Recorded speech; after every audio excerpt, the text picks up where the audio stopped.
Since we've got plans right now. Future. All right, we will call today's committee of the whole meeting to order at 4:05 p.m. The town of Hinton respectfully acknowledges that it is located on the First Peoples traditional lands. We recognize this traditional territory to show respect and understanding to those who walk this land since time immemorial. Today we uphold our ongoing responsibility to work together in the spirit of the intent of the treaties with all the First Peoples and nations that call this place home. The town expresses gratitude for the opportunity to build a better community on these sacred lands for generations to come. And with that, we will call the meeting to order. First order of business is adoption of the agenda. Council, are there any changes to the agenda? Seeing no changes from council, administration, are there any changes to the agenda? No changes. Thank you. Councillor Magoon. I'd like to seek consensus that we adopt the agenda for the committee of the whole meeting for February 25th, 2025 as presented. Perfect. Thank you, Councillor Magoon. Committee, any discussion? Seeing none, all those in favor? And that's carried unanimously. That brings us to our first agenda item, citizens minute with council. Are there any citizens who are registered to speak to council today? No. Okay, thank you. With that, we will move on to delegations and presentations. One presentation today is the FRMA presentation presented by Brian Hicks. The floor is yours. All right, good afternoon. Thank you for having us. I am Brian Hicks, and I will be speaking today on behalf of the Foothills Recreation Management Association program. With me is Alan Baxter, the Woodlands Manager for Hinton Wood Products. I have a fairly lengthy presentation, but I will try to get through it as quickly as I can, and I'll probably skip through some of the slides or pages, just in the interest of time. First, why I'm here. On November 12th, 2024, Hinton Town Council passed a motion that removed the Foothills Recreation Management Association from the civic agency list, effectively canceling the previously committed annual funding support for the program, or our understanding of that. This decision would also effectively remove the town of Hinton from the FIRMA program, partnership that it has been a part of since 2011. Thanks to the town of Hinton administration, FIRMA has been granted an opportunity to present an annual program update and funding request to council with the desired outcome that council reconsider its previous decision. Some of you may not be aware of this unique partnership, so I wanted to provide a quick overview of the program, a quick update, and summarize future plans. And of course, answer any questions you might have. I'm going to skip the next slide and move on to the brief overview. The program manages 31 recreation sites in west central Alberta near Hinton. The operation and maintenance of these sites are funded through an unofficial partnership called the Foothills Recreation Management Association, or FIRMA. I say unofficial partnership as FIRMA is not a legal entity, but rather an affiliation established to meet the shared objectives of its members. Currently, the partnership includes West Fraser, the town of Hinton, Yellowhead County, and TEC, or Elk Valley Resources. The FIRMA mandate is to provide safe, affordable, and enjoyable recreational opportunities for the public, provide meaningful employment, Indigenous employment opportunities, provide the public with information about partners' core business, and raise awareness with stakeholders that the FIRMA partners support recreation opportunity as a part of their commitment to sustainability and community. Our communities are largely supported by resource-based industries, and we're proud of the work that we do. This is an opportunity to help share that with a wider audience and showcase our commitment to these goals. West Fraser, specifically Hinton Wood Products, is the manager of the program. Currently, I am the program administrator, and I am a planning forester in Hinton Wood Products Woodlands office. The management of the provincial recreation areas, or PRAs, are facilitated through a formal agreement between West Fraser and Alberta Forestry, Parks and Tourism. And through the implementation of the Trails Act, Alberta intends to provide trail manager status to West Fraser for the trail networks currently included in the program. This will have regulatory implications, primarily an ability to enforce designated use and impose penalties for non-compliance. The operation and maintenance of most of these sites is currently subcontracted to Fox Creek Development Association Limited. On the next slide, the table. The sites currently included in the FIRMA program are shown in the table here, likely some familiar names to some of you in this room. And on to funding. As the FIRMA partnership began in 2011, West Fraser or Wellwood funded the entire program prior to this. Partners have changed over the years, but the constants have been our current membership. All partners provide funding that is managed by West Fraser. All members are credited equally regardless of their contribution amount. All partner contributions and campground revenue is used exclusively to operate and maintain the recreation sites included in the program. Again, it is West Fraser that is under contract with Alberta for all PRAs and subcontracts most of the operation to Fox Creek Development. Exceptions to this would include the Spruce Management Ski Trails, which are maintained by a group of public volunteers. We also support the Muskeg Ski Flyers Club out of Edson and the Miller Lake Aeration Project. Moving on to operating costs, this table outlines a breakdown of funding from 2021 to 2024. In recent years, the cost for just site operation and maintenance has been approximately $400,000 a year, with a little more than half of which is covered by campground revenue. So as you can see, the program is heavily subsidized.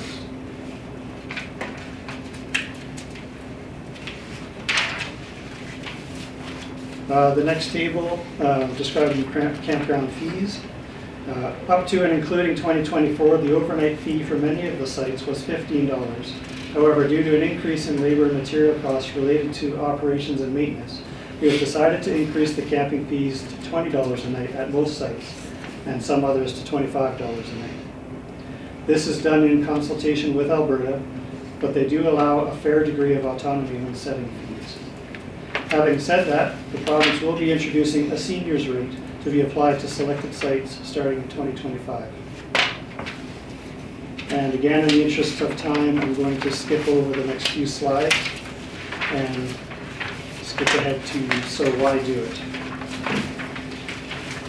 So why do it? Each partner needs to answer this question for themselves. We're a lumber company, we make lumber. Given the enormous cost of the program, why do we do it?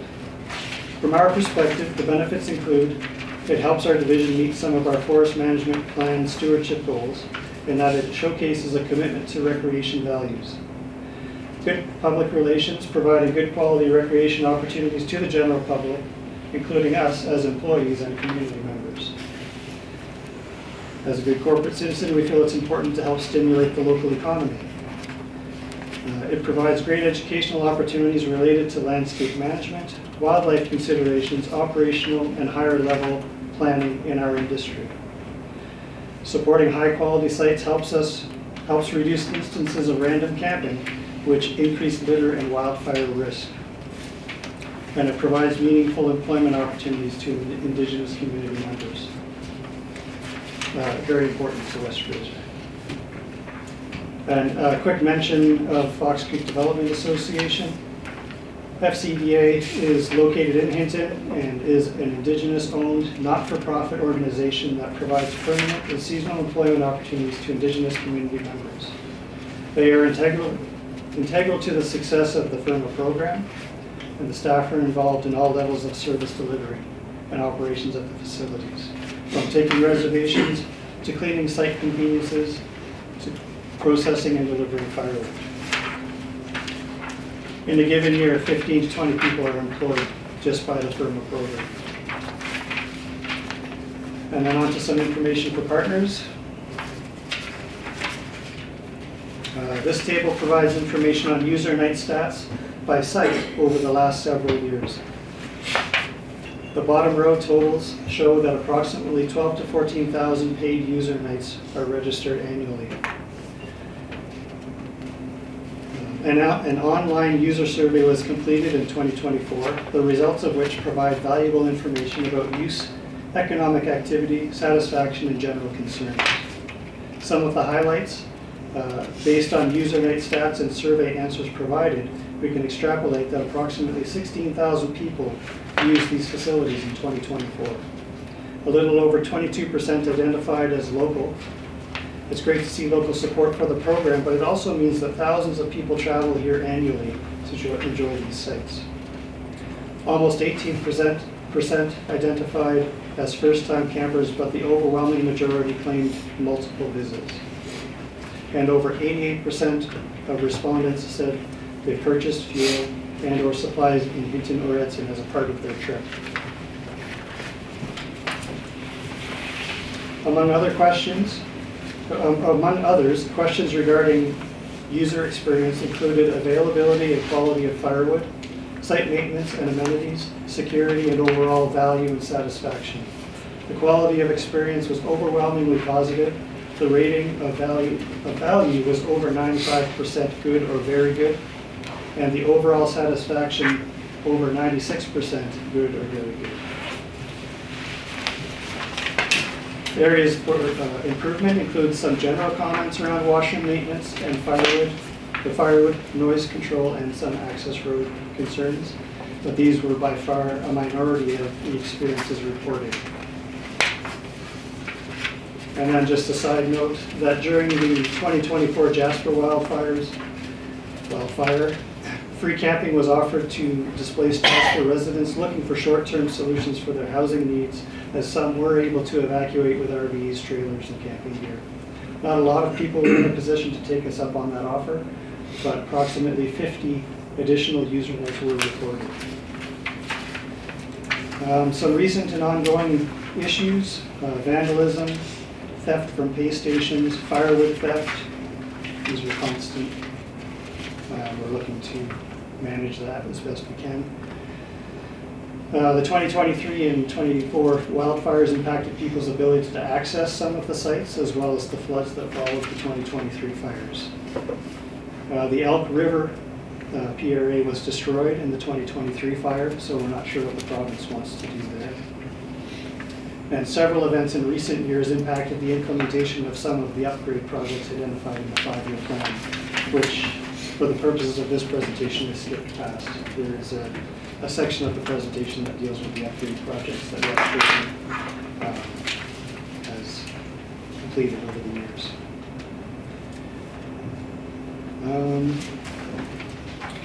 Again, in the interest of time, I'm going to skip over looking forward for now, unless you'd like to revisit it. But the main question is, why should you do it? Again, this is something that each partner needs to decide for themselves. The annual contribution of $20,000 historically provided by the town of Hinton has been very much appreciated. It represents a cooperative relationship that demonstrates a strong commitment to providing high quality and accessible outdoor recreation opportunities for residents and visitors, stimulating activity in the local economy, providing educational opportunities to the public related to key industries supported by and contributing to your community, supporting high-quality sites that help reduce instances of random camping, which increases litter and wildfire risk, providing meaningful employment opportunities to Indigenous community members, and it is our hope that Town Council and administration also appreciate the value of this program. So with that, West Fraser respectfully requests that Hinton Town Council reconsider its previous decision to consider and continue to support the Foothills Recreation Management Association program through an annual funding commitment of $25,000. And I'll end on a bright note. This program has a rich and cherished history, one that all firm partners should be very proud of. As partners, we should do everything we can to ensure that this legacy continues. Thank you. Great. Thank you very much for your presentation. I have a couple of councillors with some comments or questions. Councillor Haas and then Councillor Levine. Thank you, Mr. Chair. Thank you, Brian. There's just a couple of things that I want to ask about. I mean, I appreciate you mentioned, and this is more of a comment than a question, but the heavily subsidized. You know, I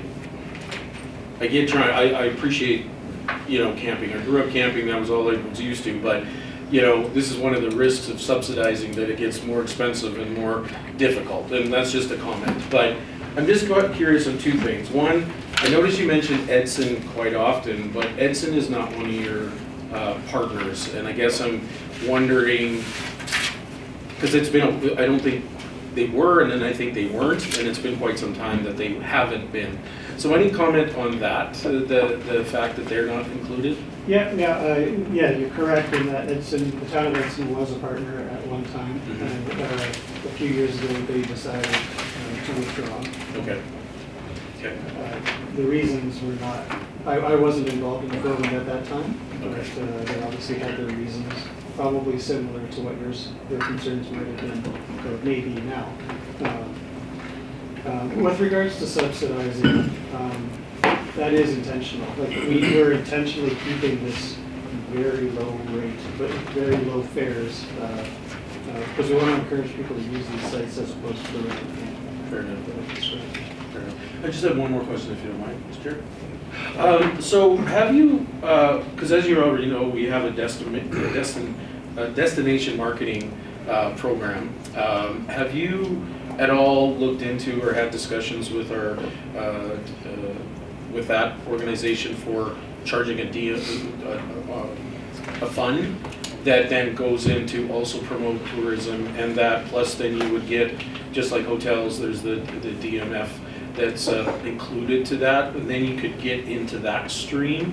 Has that been something that has been discussed? I have to say that's not something that I am aware of. Yeah, I'm not aware of that. Because my understanding, if I may, is that's that extra little dollar or whatever percentage on their bill, and then that goes to the destination marketing group, and they then include your organization and for tourism and things like that. So I'm just wondering, there might be another revenue stream that your group may look into or have that discussion with them, because that might offset some of those subsidization. So that's just a question. I wasn't sure if you I'll approached bring them. that idea forward.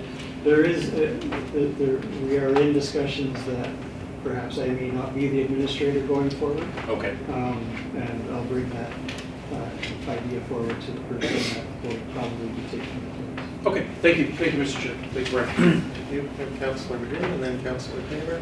Thank you, Mr. Chair. I'd like to seek consensus, and then Jen, if you're okay, I'll read it out. Yep. That committee direct administration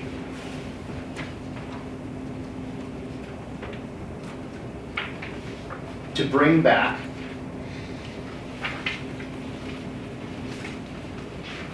the FRMA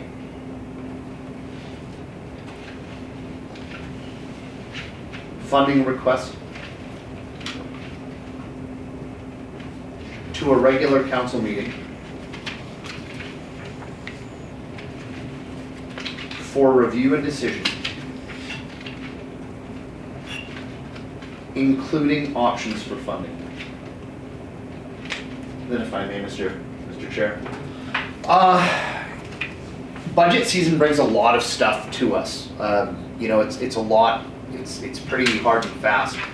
But I'm also a big believer in sort of owning up to when you've made a wrong decision. I look back at who voted in what ways on committee of the whole.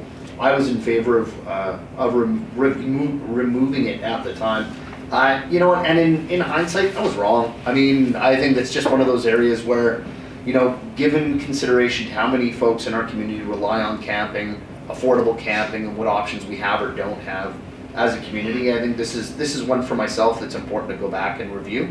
So, gentlemen, I appreciate you taking time to come back and say, hey, can you have a second look at this and reconsider it? Yeah, I think we can. At least for myself, I would like to. And it's just important to be able to say, yeah, no, this deserves a second look. So that's why I hopefully seek council's support and bring it back to a regular meeting of council. Thank you. Thank you, Councillor McGinn. Committee, we do have a consensus request on the table now. Councillor Taylor, Councillor Chambers. I support the request. I think having a good partnership with the organization of Firma, FREA, and West Fraser is important. These are the guys that are helping us with the Beaver Boardwalk. They're going to help us with fire smarting around the town of Hinton. and perhaps many other things. So reconsidering this request, I think, is an important thing to do. Thank you. Councillor Taylor, Councillor Chambers. Thank you through the chair. I will be speaking in support of the consensus and reviewing this. I wanted to thank you for the thoroughness of your presentation. Being a new councillor and not fully understanding that, not having the history, not having, just kind of bits and pieces of information, it was really well done and walked me through, kind of the history. This is where we're going, this is what we're doing. Certainly a lot of time and effort was put into it, and from a councillor perspective, to have that ahead of time to go now forward into the decision-making process is extremely valuable to me, so I really appreciate that. Thank you, Councillor Chambers. Committee, any other comments or questions? Seeing none, I'll hear a motion. Committee direct administration to bring back the FRMA funding request to a regular council meeting for review and decision, including options for funding. Thank you. Committee, if there's no other questions, Councillor Taylor. Just asking Councillor Nguyen, is there a particular meeting you're thinking of? Like presumably before the budget's finalized, correct? Mr. Councillor Chairman. McGowan. Yeah, I do. I think that's probably best if we can fit that in before the finalization. That makes the most sense. So, but I would leave it up to the agenda committee and administration to figure out specifically which meeting that would be. All right. Thank you, Councillor Taylor. Committee. Okay, we call the consensus request. We will call the question. All those in favor? That is carried unanimously. Okay, thank you very much for the presentation. We can look forward to a regular council meeting where that will be coming forward. Moving on to reports from administration, that takes us to item 5.1, climbing wall replacement. Administration? Thank you, Chair. I will turn this over to Ms. Wade. Good afternoon, committee. This item is before you today, given that the climbing wall at the pool became noticeably broken and damaged in the second week of January, so after the budget process. We have investigated two options for the replacement of that amenity at the rec center. The first option is the cheaper option. It's nice and clear and also leans over the pool. The second option is slightly less clear. It is textured, so it will get dirtier quicker. However, it is the closest to the previous wall that we had in that the forms are not flat. So you have a different sort of topography that you're climbing over as you climb. Both have the approximate same kind of life expectancy. Therefore, administration is recommending option one. I can take any questions at this time. Thank you for that, Ms. Wade. Councillor McGowan. Just curious, source of funding it identifies recreation reserves. What's our current state of our recreation reserves?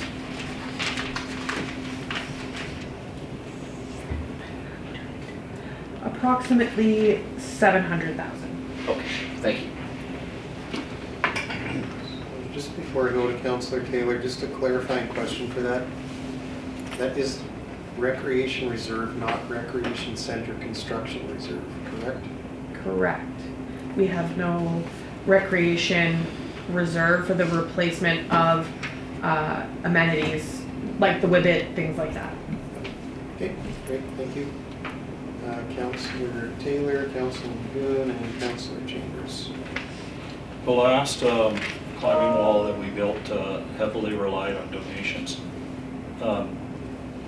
And if I remember correctly, we are hiring somebody whose job it is to go out and get money or donations for projects that are worthwhile. Has anybody called the people that donated the last time to see if they would continue to donate to the next climbing wall? Because a lot of those people still live in town. Through Councillor Taylor to the remainder of committee, I was unaware that that was donated. I don't have a record of who donated it. If you're aware, we would certainly follow up on that. However, the climbing wall and other amenities within the facility are listed within the level of service that's provided. So of course we, upon the decision of committee, we'll take other routes if necessary. However, it is established in the level of service. Follow up? Yeah, if you look at the old climbing wall, the people who donated is written right on it. It's all over the wall. Oh. I'll find a picture. Good, Councillor Taylor? Okay, Councillor Magoon, Councillor Chambers, and Councillor Haas. Just a question regarding the two pictures that are provided, and I don't know if I'm thinking they're more specific or if they're general. Option 2, it looks like it kind of overhangs at a bit of a sharper angle, that it's a little bit more technical. Is that right, or are they sort of at the same incline? Typically, of the ones I've seen in person, they're all the same sort of incline. The exact percentage, not entirely sure. I think this one, the second photo, looks slightly more because some of the pieces kind of do jut out towards the pool more. So on those specific pieces, you would be on a greater incline, making it more challenging for younger users, for sure. I'm good to go back in queue, Mr. Chair. Thank you. Okay. Thank you, Councillor Magoon. Councillor Chambers, Councillor Haas, Councillor Magoon, and Mayor Nissen. Thank you through the chair. So this, I mean, I certainly support the continuation of having a climbing wall. I think that's, under the level of service, it is important. Are we thinking ahead though, of when we look at this, are we just replacing kind of like for like with a newer model? Have you guys gone through the exercise of, as we're talking about the different, we talk about the ice plant that could be movable at some point, we talk about the slide that could be used elsewhere. Is this still the right size, the right width, the right thing for the pool as it sits right now? Is there something, if we're gonna spend the money, have you gone through the exercise to say, yes, this is still the right size and the right thing that we need in this location? Or is there something slightly bigger, wider, taller, newer for similar amount of money that would kind of take us farther into the future? I don't know, do you know what I'm getting at? Yeah, thank you for that question. Through to the remainder of committee. There is an additional cement pad that was historically placed to support the previous climbing wall that we had. Therefore, the footprint that we have is subject to that pad. These both fit within that. You can at a later, it's transferable, you can move it, and you can buy additional sections at a later date if we choose to do that. Okay, thank you.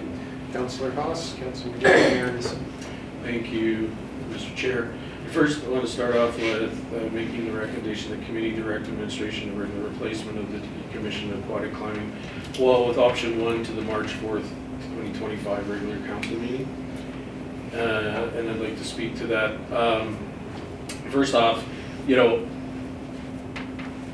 way, I think this is kind of a blessing because that one was old and it didn't have the lean-to that this one does, that I believe, being at the pool and watching, actually caused a bit of a safety concern. Because if you didn't push yourself away from the climbing wall to hit the water, you could potentially injure yourself.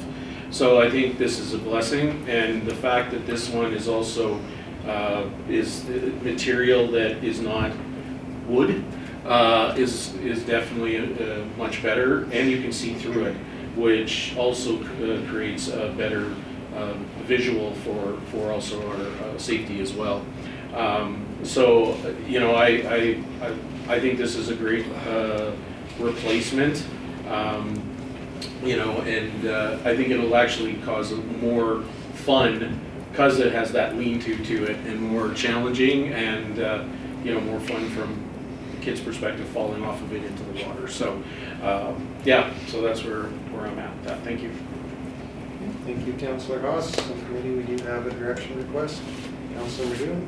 I'll speak to the direction request. Yeah, I'm not in support. I think primarily because when I look at the two different options, option 1 has just got the handholds, it looks like, mounted flush to the transparent panels, whereas option 2 really kind of replicates what we had before. It's a little bit more textured, gives you more of a feature of like a full climbing rock wall.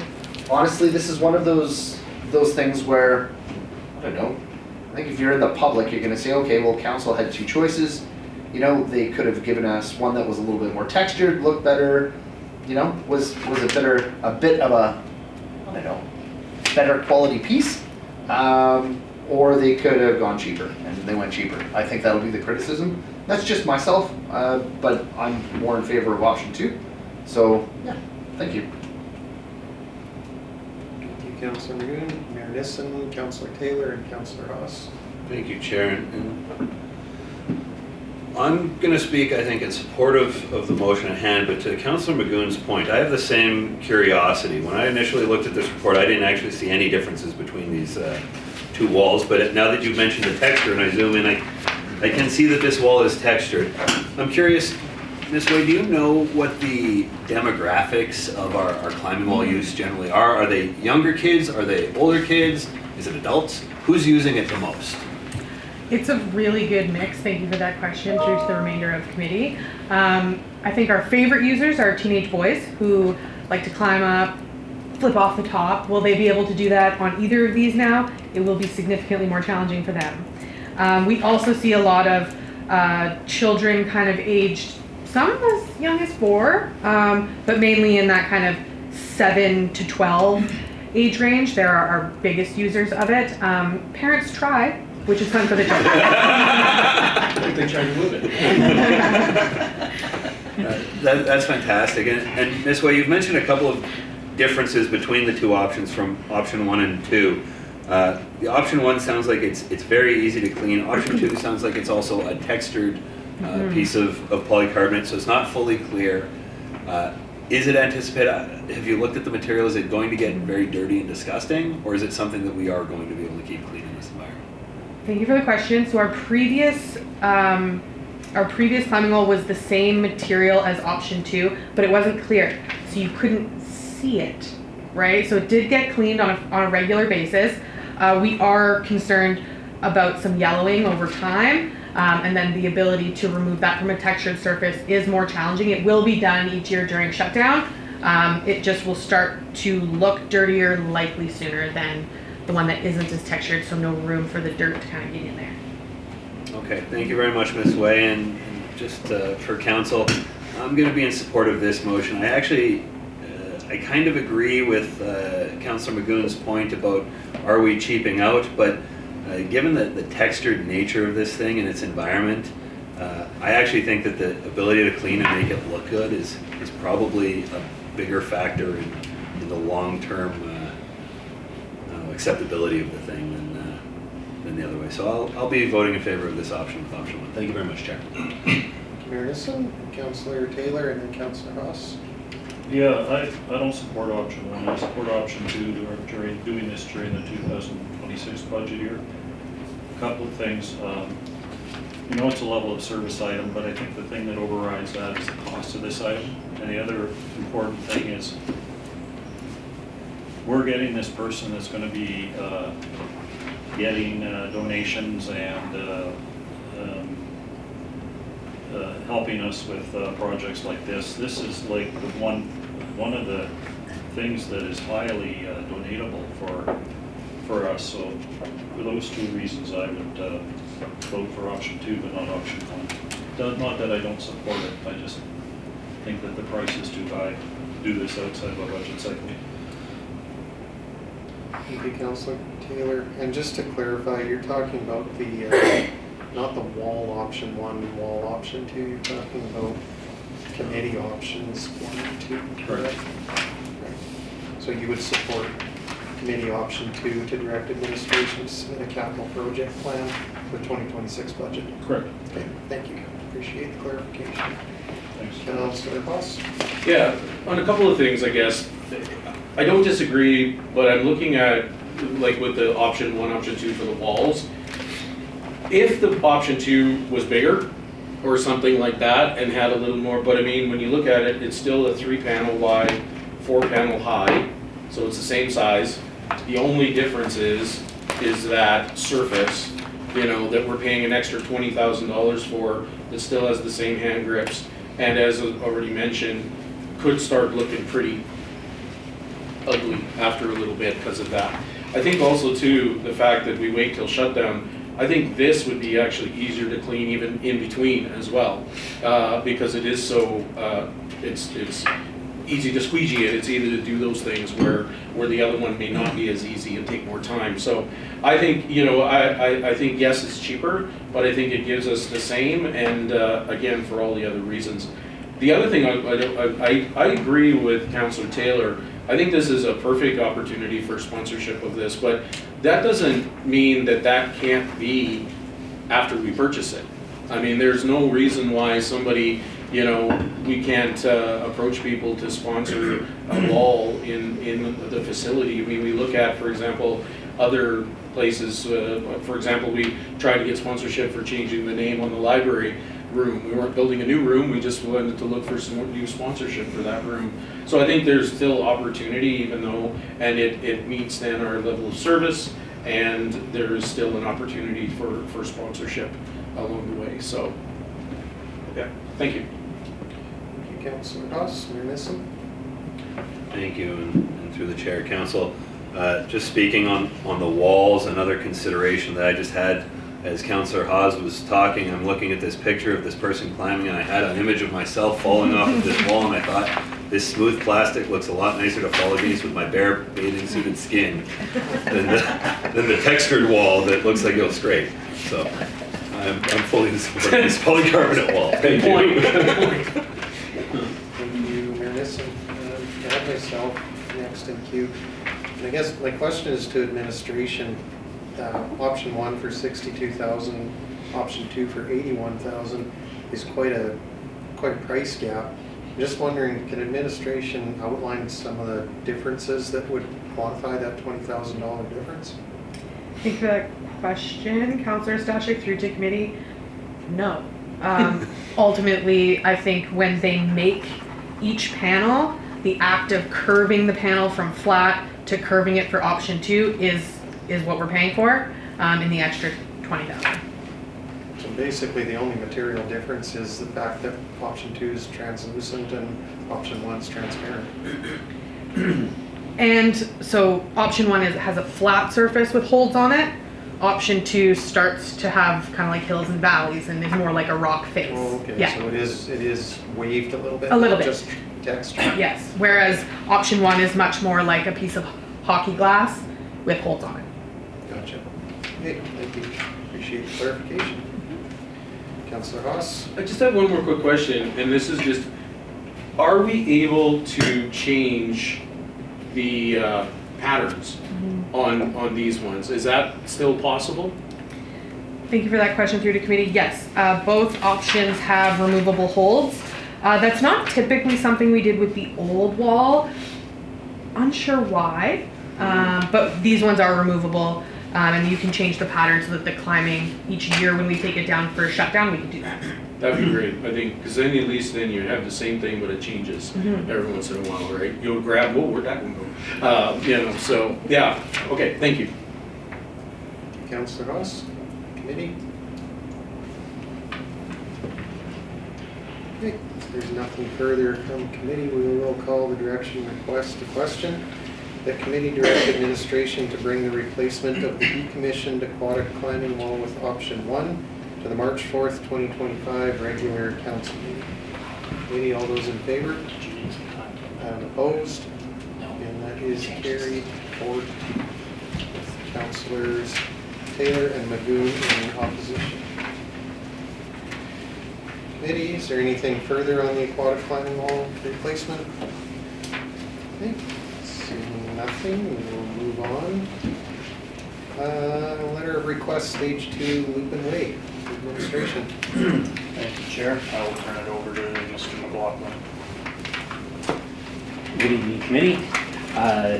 So back on February 11th, our development services team met with the new landowners of 2 properties, and these are being put forward tonight separately as 2 different letters of request, because when they move forward to development, it is likely that they'll move along at different speeds and be different applications. So we asked that they be requested separately. The first one is this stage 2 of Lupin Way. When we sat down with the developer for this one, they're they're requesting advanced concessions or incentives from the town to try and motivate the development. Administration strongly suggested that we wait until we're at the stage of a development agreement, and that any incentives or concessions be dealt with at that time, because we would know both the schedule as well as the specifics of the type of development, the speed that it'll be built, the costs, all of those things today are really unknown. And I think that council should strongly consider that any concessions or incentives given should be in proportion to the amount of development and the speed at which you're going to get that development.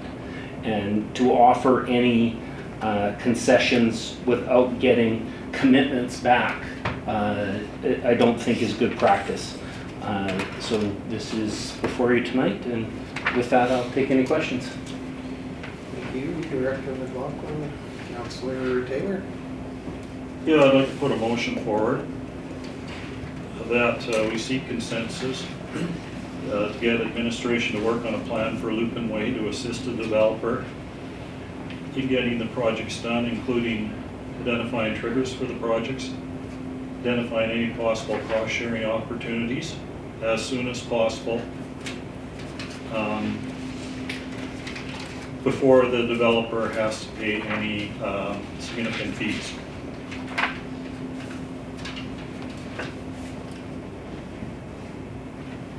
Did you get that? No. Would you please Say it slow. say no slower? That's right. Work on a plan for Lupin Way. From the beginning. Committee Oh, consensus to work with the developers. On a plan for Lupin Way to assist the developer in getting the project done, including identifying triggers for the project. We have to go much slower, Councillor Taylor. Where are we at now?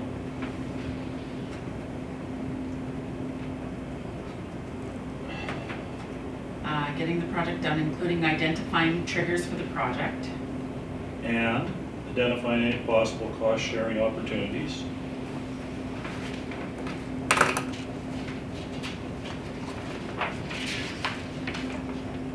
As soon as possible, before the developer has to pay any significant fees.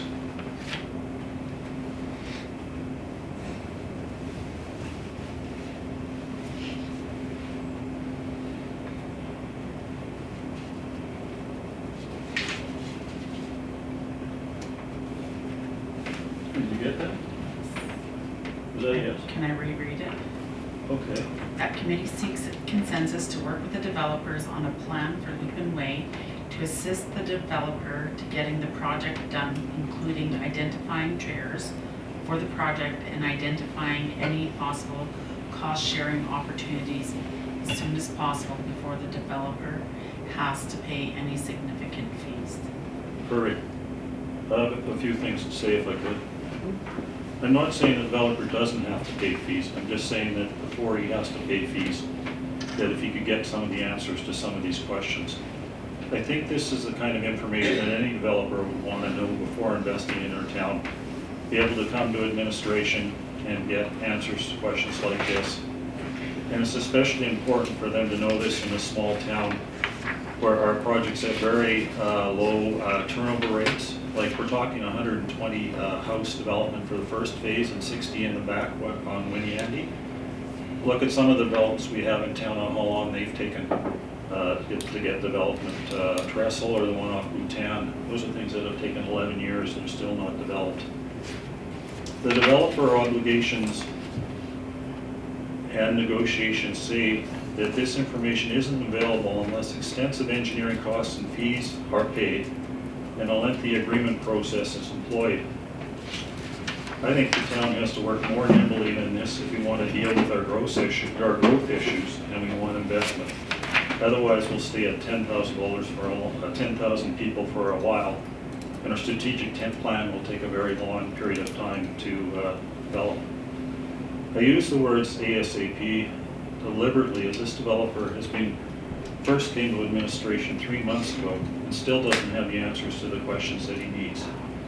Like I said, we need to be able to work on these projects expeditiously and not bog down in an extensive process.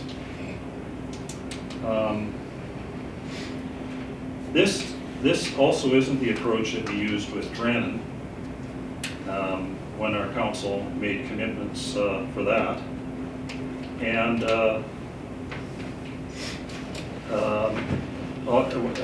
also we're working on incentives for developers or housing projects, but those have taken over a year to develop our last strategic plan, which is, again, much too long. So we've got to be able to respond to developers when they come to town. The developer coming to town with $1 million, he hasn't even spent $1 million, and we can't answer some simple questions for him.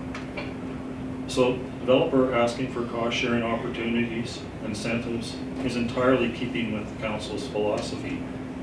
Some of these cost sharing opportunities are reasonable to ask for, especially if the off-site infrastructure is going to be shared with golf course or maybe the golf course community. And even administration admits that, at least in the Winnie Andy letter. So I see this as nothing more than a developer coming to town and trying to do due diligence prior to spending a lot of money.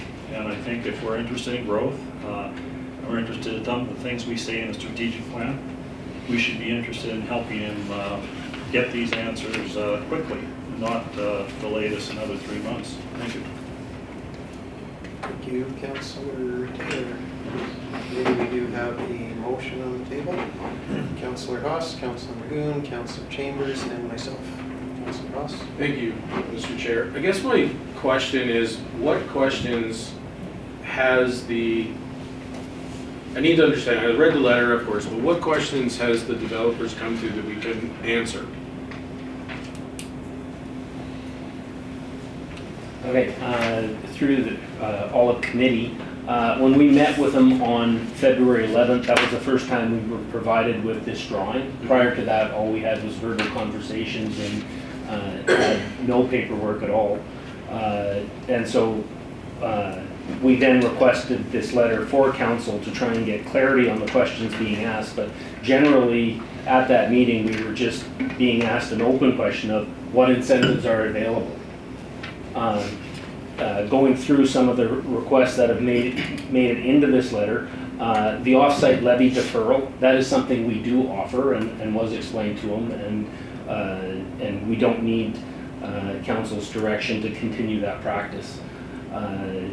Subdivision fees to be waived, that's not something we have done in the past and not something that we recommend doing. A traffic impact assessment, there is a old traffic impact assessment done, I think about 2017, which would be expired now, that would have to be redone, but the outcomes from that report are likely the same, but updates to traffic impact assessments are something that the developer should be responsible for. The west side entrance off Keel Drive, I think that's referring to upgrades that would have to be done essentially to the access up to the golf course road. Again, that should be a developer cost. And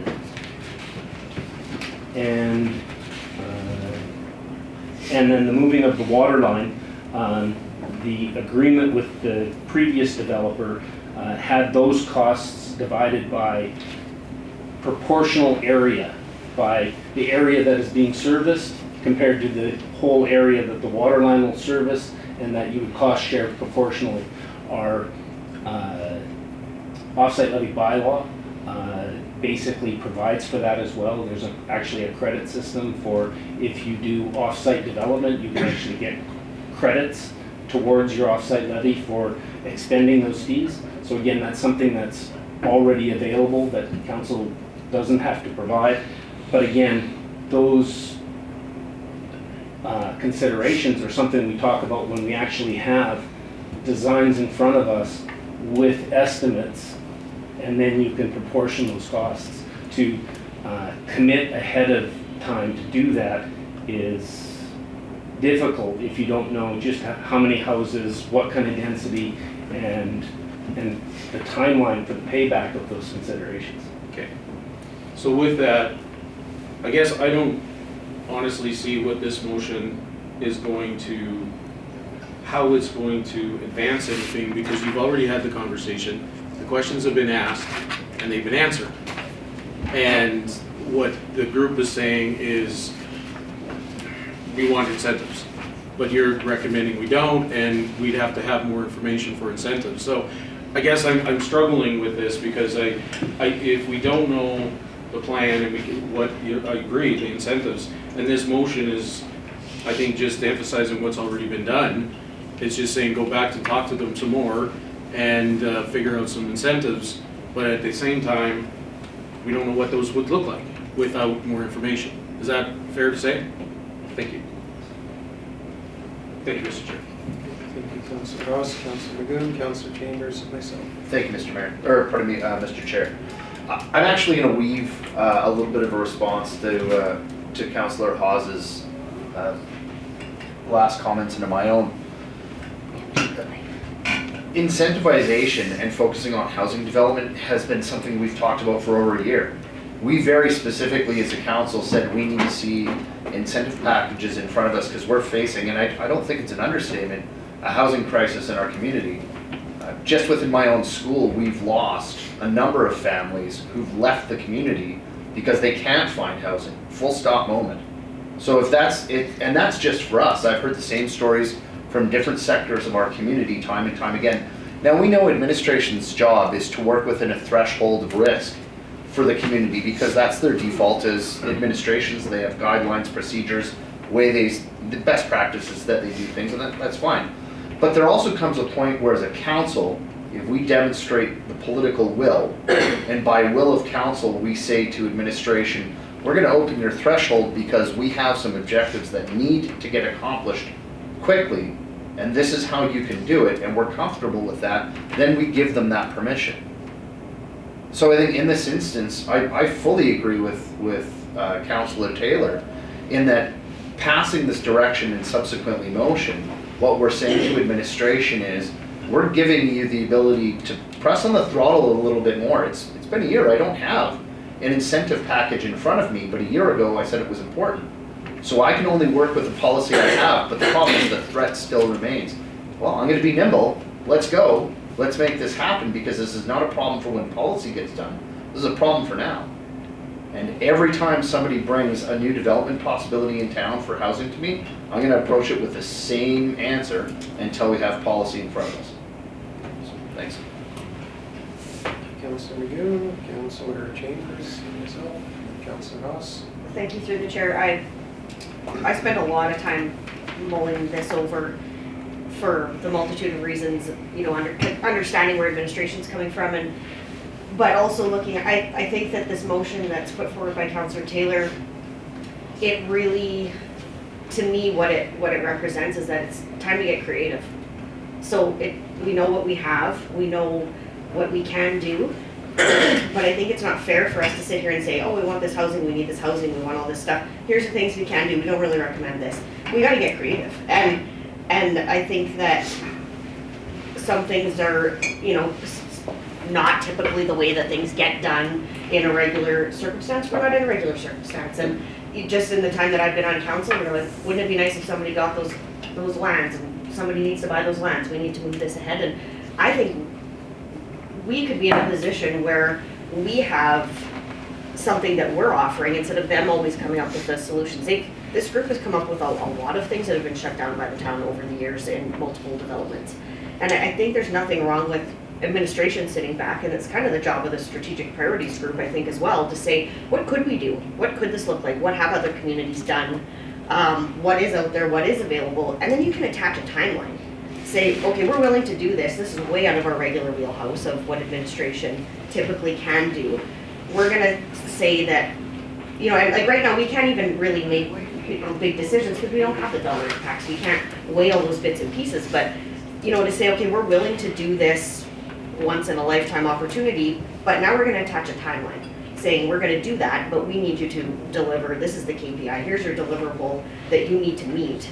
We're gonna bend, but you need to do that in the same way. So it's really I think there's, you're helping that developer, whether it's local or not, I don't think it matters who's coming to the table, but then, we're able to execute a bit more, I don't want to say control, or exercise a little more direction on the importance of moving that ahead and what that looks like. So I fully support it. I think we have to get creative, and I would love to see something come back where we can weigh on these individual pros and cons of the different things that are out there.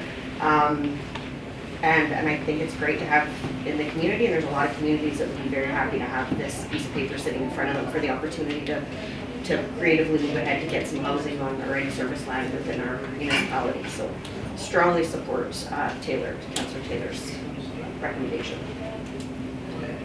Councillor Chambers, for myself, when these types of things come to work to council, I'm never comfortable with them. The request for one-off consideration for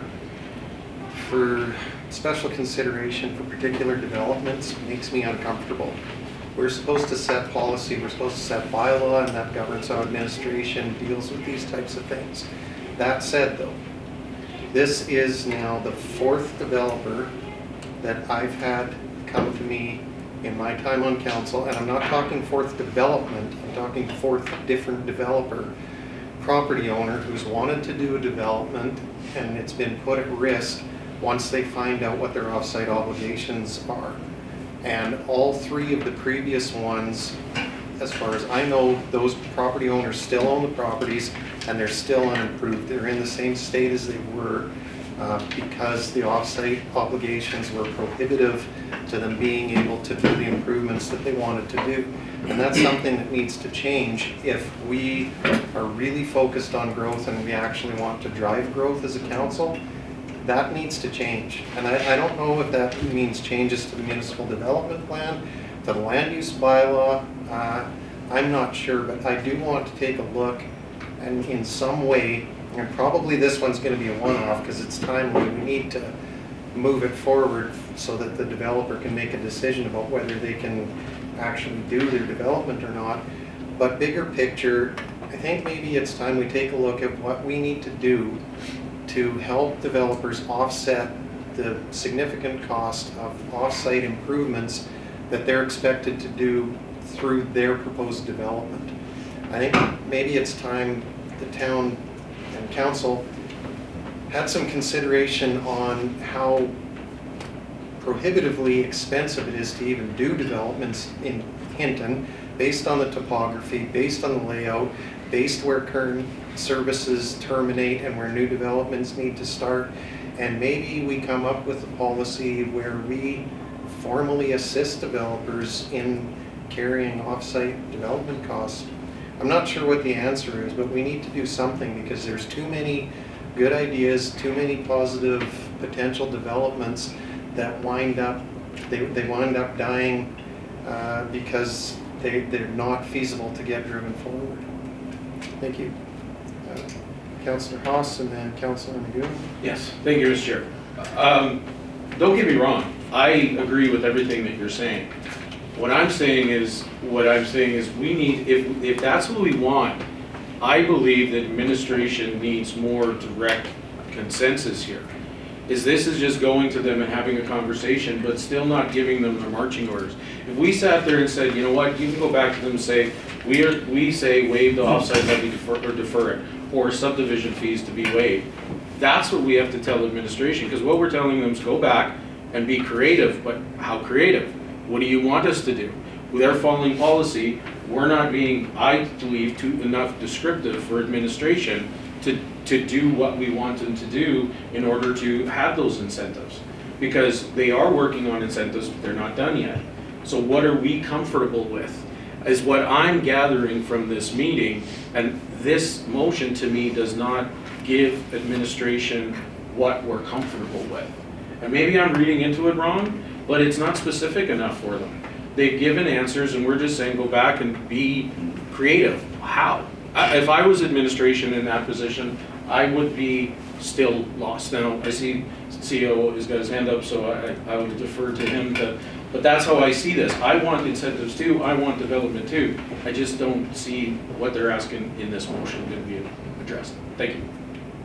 Thank you, Councillor Haas. Let's see, Vanessa, did you want to speak to that? Thank you to the chair, to the rest of the committee. So I do share the same concerns as Councillor Haas, because really what we're facing is a chicken or the egg thing, right? Because the developer has purchased a property, come to council and says, I do not want to spend any money to do the typical work that a developer is required and all of our other developers are required to do, like a traffic impact assessment, like determining what the development will look like or what they want to build, so we can determine what the proportional benefit of the off-site infrastructure is. The road improvements based on what traffic and how they plan to route the traffic around, all those particulars are why this is typically dealt with at the development agreement stage, because we can't really do much. So really, the answer for council is if we want to do this, then we're doing the developer's work. And I need direction that I now have a budget to go forward, and we are taking on traffic impact assessments for this developer, and through support of a policy for everybody else, we're going to be doing the engineering costs to determine how we route it up there. This, you know, I don't know if council wants us to go as far as paying for developers on-site design, so we know what they're actually planning on doing, but all of those details are required. Because in absence of any of that, council is going to be agreeing to off-site infrastructure that we have no idea what it is going to cost. It could be 3 to 8 million. We don't know what we're getting in return, if anything.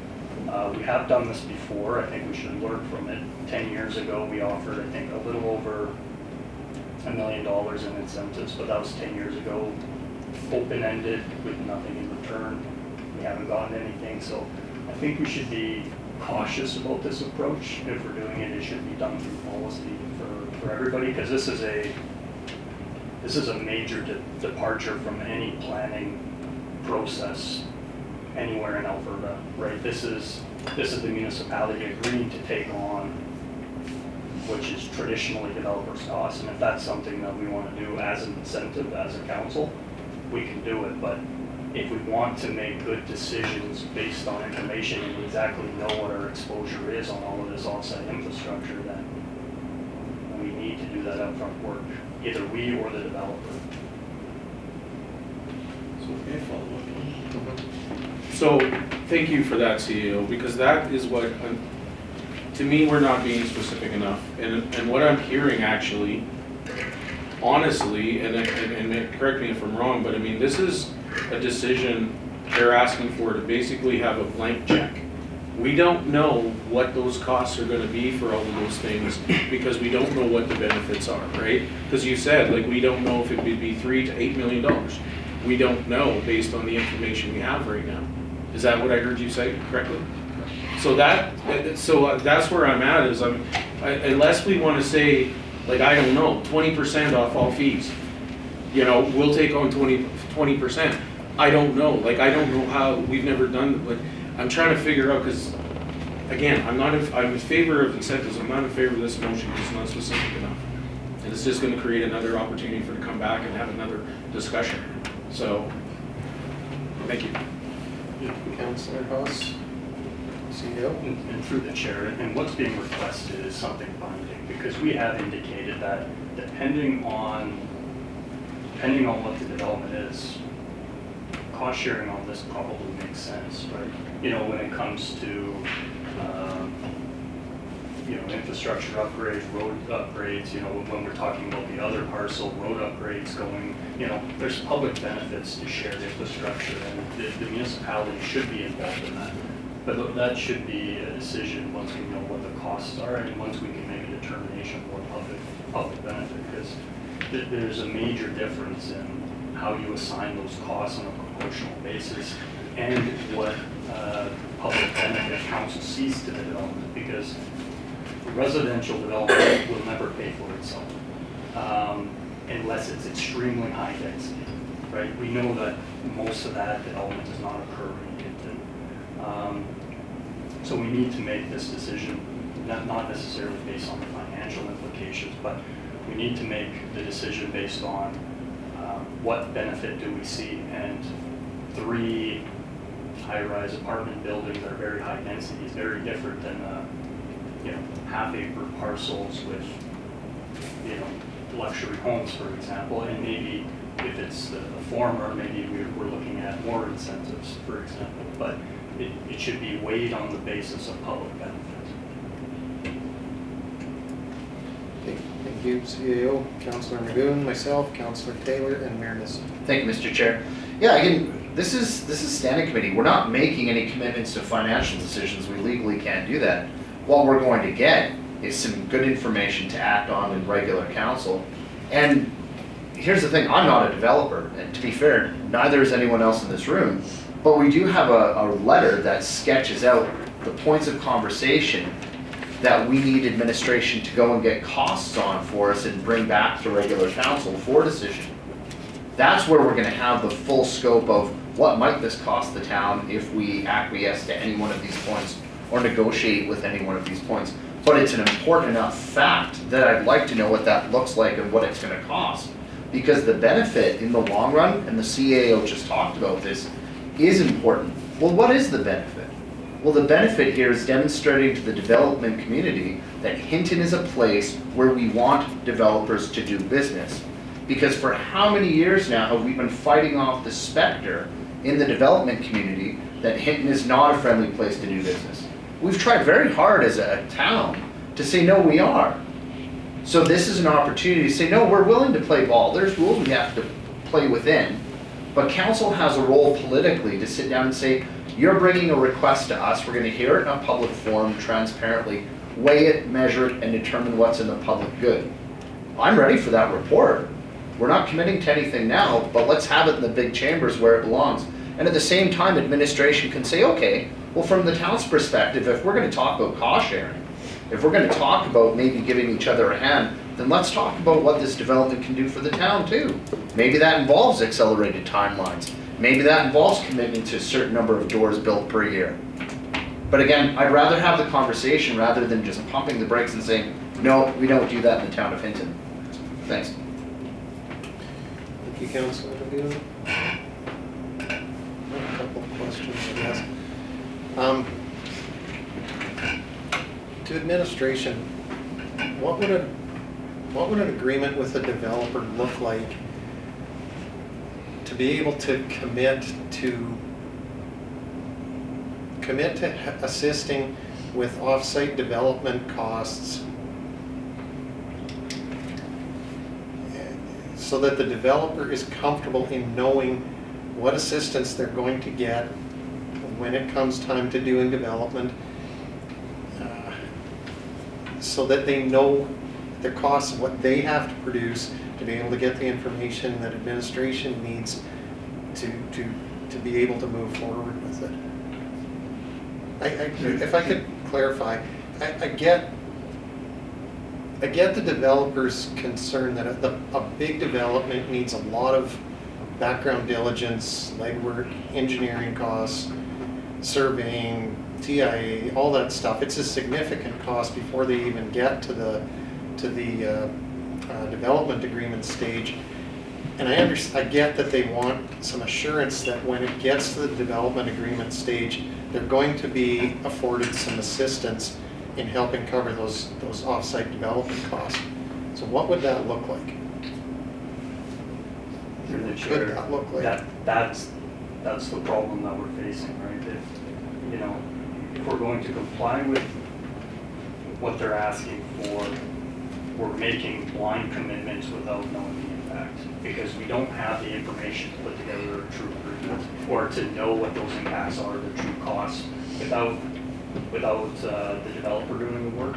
Or if council wants to do that work on behalf of the developer, and then we would have to do that. But there's no way to do it unless we're making blind commitments, or unless council wants to put up some funding necessary for us to do the work on behalf of the developer for that specific development. But if we don't know the information, we can't really make an agreement unless we're going to be guessing on a lot of things. I mean, we've outlined all the different elements that will need to be looked at, but how much they're going to cost, how does that integrate within their development plans, what's, how is it going to look, what's the routing of everything, all of that has major impacts, that we're talking in millions of, quite a few millions on doing off-site infrastructure. So if we don't have that information ahead of time, we really can't. So if council wants to fund all of the front-end work on behalf of the developer, then we're at the stage where we would just enter into a development agreement. Right? But entering into a contract, the other thing that's going to be problematic is that's not registerable to title. We don't have all of the protections that we would normally have, or all of the levers that we would normally have through the development process, like issuing stop orders or different things. We're relying on contract law and breach of contract for all of that. That's a difficult position to be in for development, where developments are typically more legally risky. So if we're going to do it, we should enter into a development agreement. Who pays for the information to get us to that stage, I think is really what council should have the conversation about, because if we want to look at this as a policy, if developers can come forward, request that the municipality do it, then we could do it for this one. We could do it as a part of policy for other developers who come forward and would like to look at off-site costs for development in town. But we can do it, but it's just a matter of approving the funding. But we need to know the answer to those questions, and somebody has to pay them to work. So I want to clarify, I'm not suggesting, for me, this is my opinion, I don't know what the rest of the committee thinks, this is my opinion. I don't actually think that the town should be covering any of the costs to do the background diligence and legwork to get to the development stage. I think the developer should be doing that. I don't agree with the town waiving subdivision development fees, any of that. That is an obligation of the developer for their development on their property. What I'm talking about is a commitment upfront to say, we can help you in this way with your off-site development costs. Maybe it's not this way, maybe it's this percentage. With your off-site development costs at the time when a development agreement is reached. So they do all the legwork, they do all the, but they know up front that if the off-site development costs wind up tallying to be $10 million, they know that the town is going to provide support in X percentage or in Y way. So they know that up front before they invest all that money and time into doing that background diligence. They know that they have guaranteed assistance in helping to cover the off-site portion of it. No, and I think that's what they're after, but my question would be, is that letter, is that committal or non-committal? Because that's a material difference, because one's a contract and one's a letter of intent that, yes, to the degree that it provides public benefit, we absolutely would be willing to do this, subject to entering into the appropriate agreements. But the other half is saying, yes, we will do, and we will do it at this percentage. But the issue with that is that would constitute a legally binding contract at this stage of the game, where we don't know what our percentage is when we don't know the total cost of the project. So that's kind of the issue that we're trying to solve. But without that information, sending something out that's committal is difficult. I think that we've communicated to them that a lot of this probably will make sense, but we don't know what those costs are. We don't know if we can afford it. We don't know what, there's all those things that we need to decide on. But, so I guess that'd be a question to you, councillor, is that committal or not committal? And that's a great point. Without knowing the impact of it, that's a hard thing to make a commitment for. But if I to put myself in the developer's shoes, though, it's hard to justify spending the kind of money that it would take to get it to the stage where it's development ready without some assurance that there would be any assistance at all available. A letter of intent it's great, but it doesn't necessarily say, yes, we are absolutely going to support you. They might wind up investing all that money, and council of the day might say, nah, actually, we're not gonna support any part of the off-site development. So having it captured in policy in some way, I mean, I'm not the guy to tell you guys how to do that, or if it's even possible, but I think we're continually being challenged, though, with developments that never get off the ground because all of the upfront costs that have to be carried, and then in addition to the off-site costs that have to be covered before they can even sell their first house or their first piece of property, it just winds up being too daunting and too overwhelming. They walk from it. And like I said, this is the fourth one now that I've had come to me. Not sure what the solution is, but I'm very hopeful we can find one. Director McLaughlin? Yeah, so I would encourage you to go back and read the off-site levy bylaw, because there's a whole section in there on credits. And so if they spend money to bring a water line to their property line, they can get some credit towards that. And the previous agreement with the previous landowner of this one referenced that and had a formula built right into the agreement on the cost being proportional by service area. So we already have that in place. It's in writing, it's in a bylaw. Now, if it still doesn't make sense at the point where we hit the development agreement, they could always negotiate something more. They could come to us and say, hey, to make this go, I need you to kick in to get that water line there. But it has to be at that stage of the development agreement when we know it's going to happen and we know the density and the size of the development. Okay, thank you. Councillor Taylor, Mayor Nissen, Councillor Haas, and myself. Councillor McGee. I think administration's taking us towards the only way to do this is to get into an extensive, lengthy development plan, agreement, and process, and we can't do anything outside of that. The wording here says identify any possible cost-sharing opportunities or incentives. This guy doesn't feel like he's being talked to enough. Let's go and talk to him about that and see if there's 2 or 3 cost-sharing opportunities that we can do, and maybe we can move ahead on decisions on 1 or 2 of them. Maybe 1 or 2 of them have to go through the development plan process to get done. We know we can do this outside of that lengthy, extensive development plan process, because we've done that with the Drennan property and the burying of the pipeline. And are we flying blind? No, that's a gross over-exaggeration. He hasn't given us much information on off-site, and that's where he has the trouble.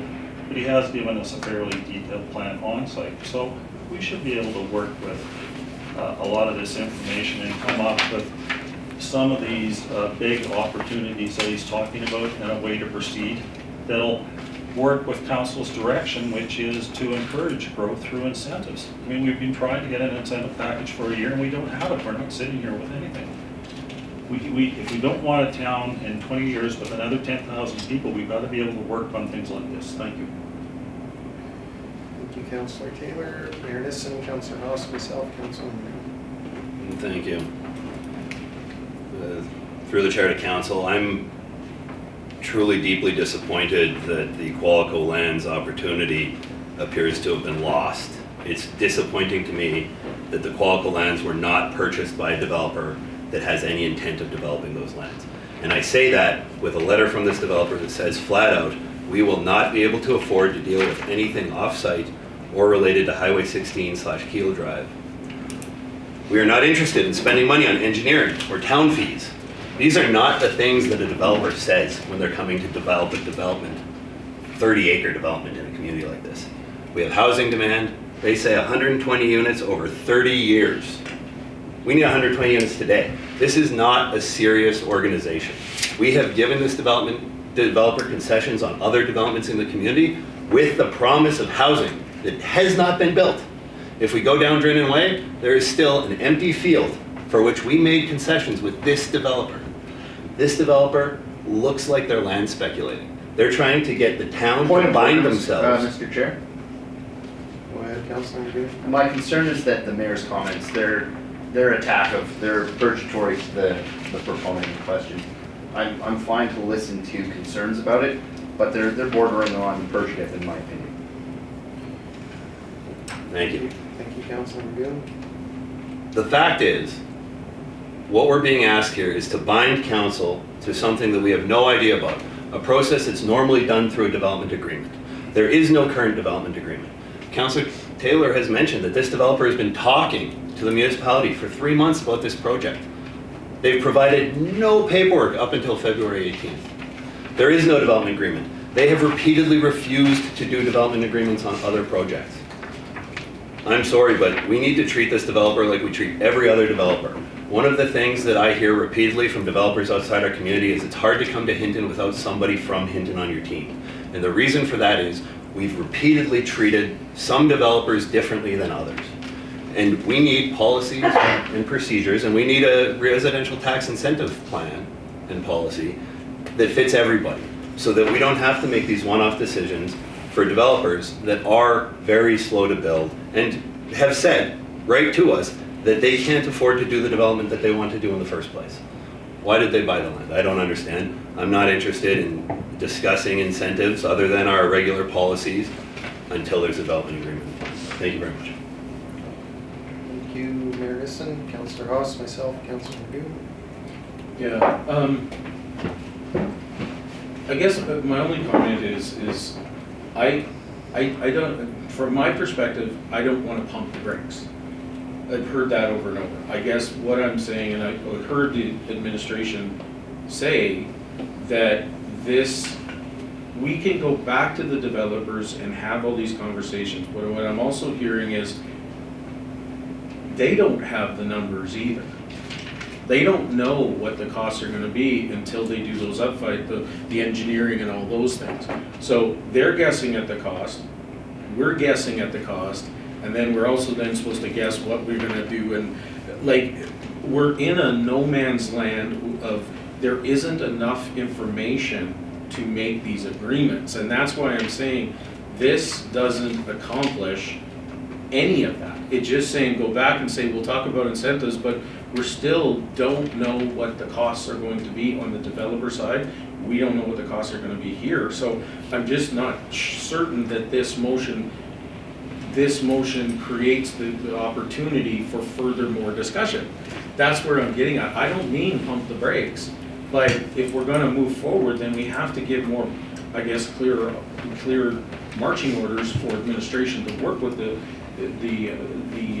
developers, but the developers don't have the answer either. So we're in a vortex of not enough information to make any type of incentives, I guess, is where I'm at. And I guess that's where I'm struggling supporting this motion, because it's just taking me back to have the same back and forth conversation. But that's where I'm at. Thank you. Councilor Haas, myself, and then Councilor McGoon. I guess it's a question for administration. December 10th, the direction was given to develop the residential tax incentive bylaw. I just was wondering where that's at, and how would that fit into a scenario like this? Through the chair to members of council, we expect to have that by the end of March, but tax incentives really are things that apply broadly. There's always, in every single project through the development agreement, it's always going to be based on the particulars of the project. I mean, we can come up with incentives that are applicable, and we can establish that and apply that generally to the town, but every single development is going to be a little bit different in what they bring to the community, which off-site, how do they want to design it. Like, there's so many different things within there, and the timelines through those agreements are important too, because, you know, if we're wanting to attach this to a benefit to the town, that has to be attached to the timelines of the development, and that's what the development agreement provides. So without looking at the particulars of it, developer incentives will just really look at how we can apply these broadly, but it won't talk about, how could we participate in, a road upgrade for this certain development, because that's so specific to the individual development itself. So they're broad incentives that are broadly applied through policy, but not specific. Yeah, understanding it's not going to benefit anything up front, is that broadly speaking, and for this developer and any other potential developer,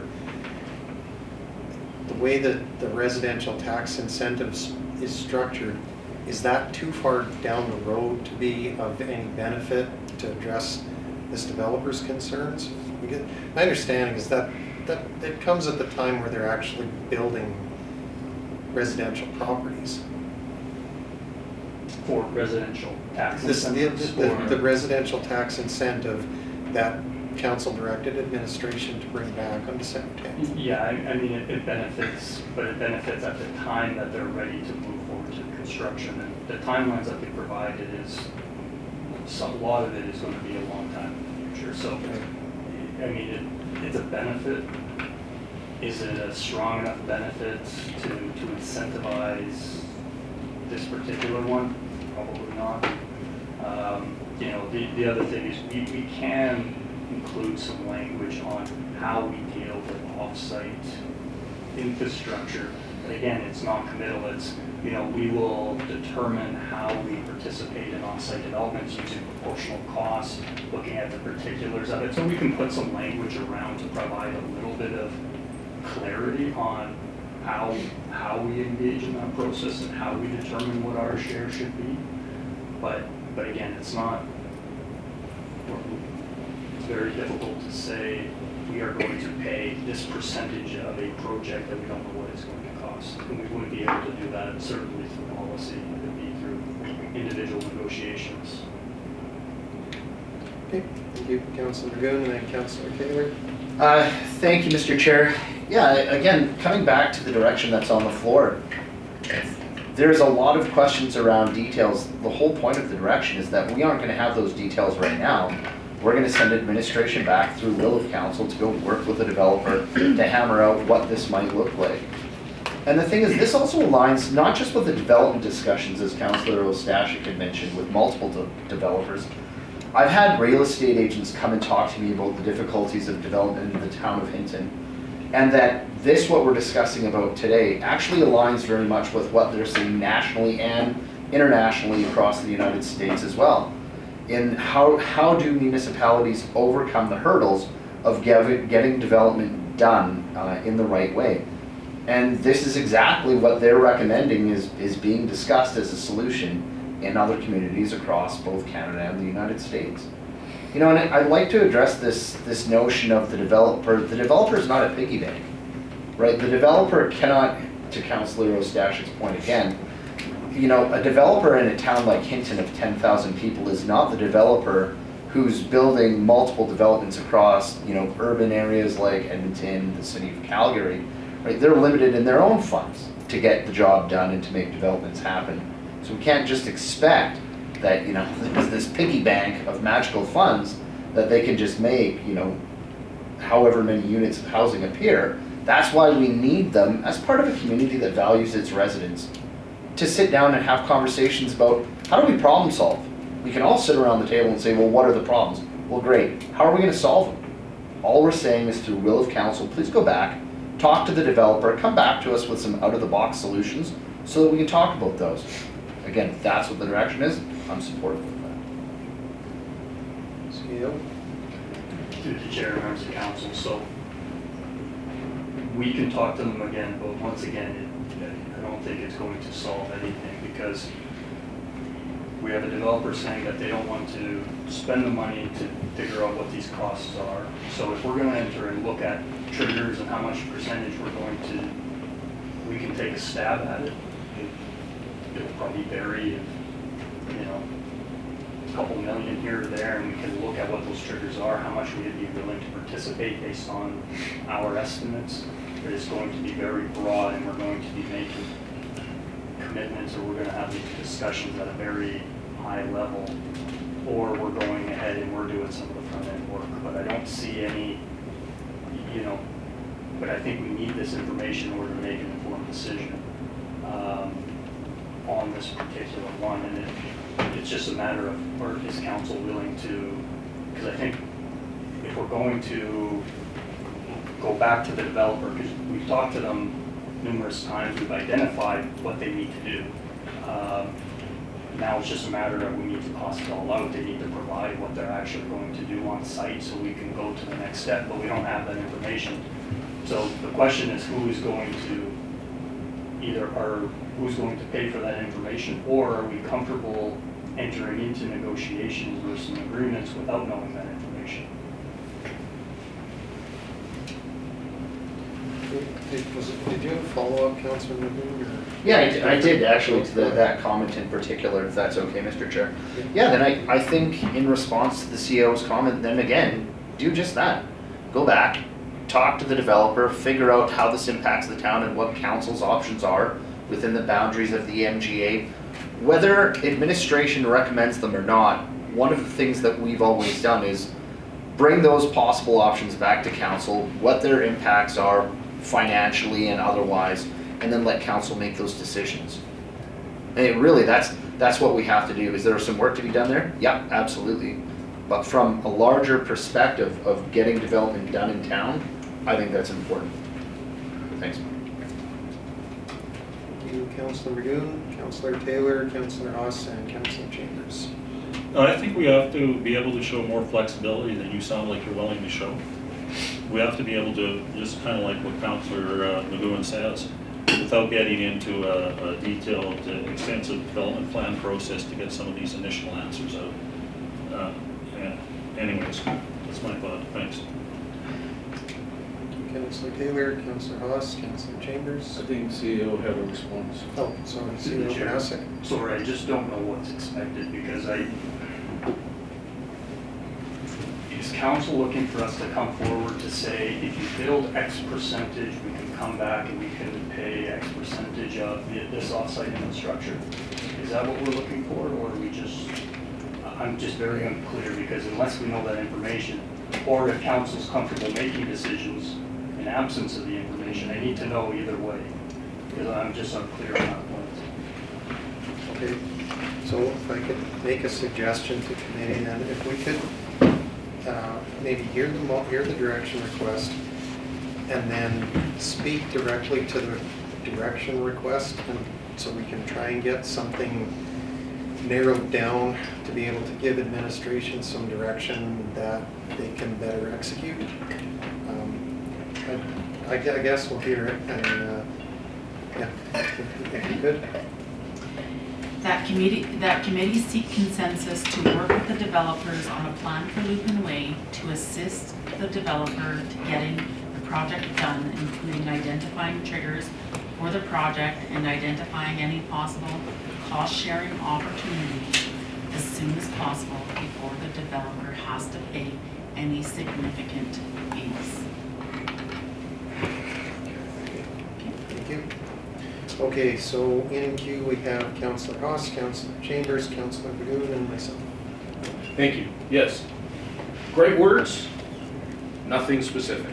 And that's what I think we can say you're not being flexible enough, but our CEO follows what our bylaws and procedures are. We have to give him direct direction on our administration. If we don't want him to do that, then we have to give him the parameters.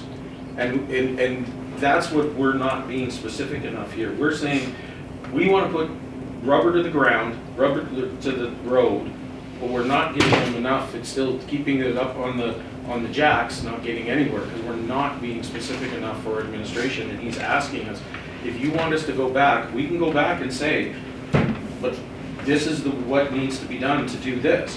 But if council says, okay, this needs to be done, but he has to have more direct direction. Incentives, assist, triggers, cost, significant fees, opportunities, those are all empty words for him to go to that. that we need to then be more specific, and that's what I'm getting at. That's why I can't support this, because it's gonna go nowhere sending administration to do this. So I realize, but then we're in the also, I'm in the position where I'm not prepared to make any commitments yet not knowing enough information, because then what risk are we putting our community at? And that's where I'm getting at. I'm totally for working with them, but then we have to give our marching orders to our CEO what we're willing to do. We've done that before in negotiations. We've sat in this room and said, this is what we allow you to do. If that doesn't work, come back to us. We've done that before. We're not doing that here. We're just saying go and have a conversation and think outside the box. Another one, think outside the box. How? He's following the rules. And we are the only ones that can break the rules. Correct? Thank you. So that's why I can't support this. It's going to get us nowhere. It needs to be more specific. Thank you. Councillor Haas, Councillor Chambers, Councillor Moon, and myself. Thank you through the chair. So what I was expecting with the support of the motion is, I mean, if you just simply look at the letter, the points, so traffic impact assessment, okay, how much is that? I don't know. We've got the 2017, what's the update? Get an estimate on it so we can say, yeah, we'd be comfortable paying for this traffic impact assessment to get updated to the tune of roughly this amount of money. Offsite levy deferral, that's looked after. Subdivision fees to be waived. I have absolutely no idea what that dollar value is or isn't, or if it should be something we look at or not, because that doesn't mean anything to me. So I would have expected that now comes back to us saying, okay, subdivision fees would be normally to the tune of this amount of money. You could waive them, you could cut them in half, you could defer them, you could do whatever. There's your options. You know, cost sharing of moving the existing water line that runs from College Road. Okay, you can get an order of magnitude. It's gonna change, it's gonna escalate, there's gonna be a lot of those things, but what is that order of magnitude? And then we look at it as a bundle and say, okay, some of these would work, some of these are terrible. Maybe we're comfortable paying 10% of these fees, 25% of these fees. We're comfortable to say to a ceiling of $100, I don't know, whatever, but like that's the conversation I thought would be coming next based on supporting this motion. So you're taking these key points in there, understanding that you know, what administration has said, but kind of trying to break it down into some bite-sized pieces that we can actually make decisions on. Because I'm not comfortable saying, no, come back at the development permit stage and we'll have these conversations. I'm confident you would help them at that stage, but I do think there's things within here that we can do that are manageable and show some due diligence to move it ahead. I don't like the wording of we will not be able to deal with anything off-site. You know, we're not interested in spending money. I don't like those sentences at all. And they quite bothered me, to be quite honest, as I reviewed this. But I think there's a lot of little things that we can go through just simply using what was put forward in this letter. And then we can make more decisions. But like, we don't have enough information to say this is a good or a bad idea. Or, you know, we could make a decision on subdivision fees. And that would be something that we would know as a fact. That, you know, I don't know, whatever that is, but that's what I was expecting supporting the motion, is that we're gonna look at this, and then also, I mean, is there other opportunities when I say about getting creative, is do we say, okay, we're interested in supporting this to this point to get this up and running, we're gonna put that time frame to this agreement or whatever it is, but maybe there's a link to an affordability clause for a certain amount of the units, because the town has stepped in to say, you know, we're gonna support you guys on this end, but some of these lots or some of this high density, whatever, I don't know. I mean, there's, like, that's the creative piece, I think, where we have opportunities to link it, but I think a lot of the things could just be picked right out of this letter, that you could come back with that kind of high order, and maybe it's not to a council meeting, maybe it should be to a committee meeting where a generative discussion on those individual pieces, but I think a lot of the information is right here. Thank you, Councillor Chambers, Councillor Magoon. Yeah, I'm in full. Sorry. Can we, before we go on, can CEO maybe respond to, because Councillor Taylor or Councillor Chambers had a lot of things to say. Could we possibly hear from the CEO to respond to some of those things, if that's what is possible to do? But sorry, Mr. Chair, but I just think I don't know, there was a lot said there that I want to make sure that get the perspective from the CEO. To the chair and members of council. So that's what Councillor Chambers said is one of the two options we have available really to us, right? Is we can look at this without the specifics, and we can look at making an agreement without the particular information. Once again, if council's fine with making a decision without the particulars of all of the engineering, what it's going to cost, and getting those Class A estimates, we can make those decisions and we can carry that out. But we're making commitments on percentages and number of units without knowing what they look like, knowing when they're going to be built.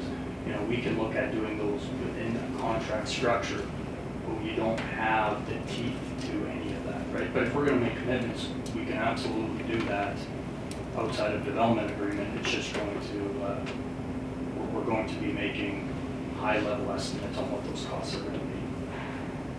But to Councillor Chambers' point, that's option B. Option A is that, you know, we could either require the developer to pay for the information so we can have a more informed decision on what Councillor Chambers was saying, or we could pay for it ourselves. Thank you, Councillor Magoon, and then myself. Yeah, thank you, Mr. Chair. Yeah, just to speak to Councillor Chambers' point, the question around specificity, it's exactly my thoughts. The specificity of what's being requested is laid out in the letter. Get a report back from administration giving us the best information as related to those requests, and allow council to make a transparent decision in the big room about what this looks like. That's your specificity. And then I think the other thing too, that really is going to be a measure of, you know, are we a development town? Are we going to solve this housing crisis using creative means? What are the other options that aren't in this letter that come back when we have people sit down in a room and say, well, we'd really like to get this done? Great, well, how do we do that together? That's what I want to see. And I'm really looking forward to see what those options look like. But it's not going to get done if council does not make a direction. And that's the concerning part. In absence of any of this by council, nothing happens. Thank you, Councillor Magoon. I have myself next. I have concerns about the motion too. I have concerns that it's not clear enough, it's not directive enough. The concern is that we give administration direction to come back with a report. We get a report back in that committee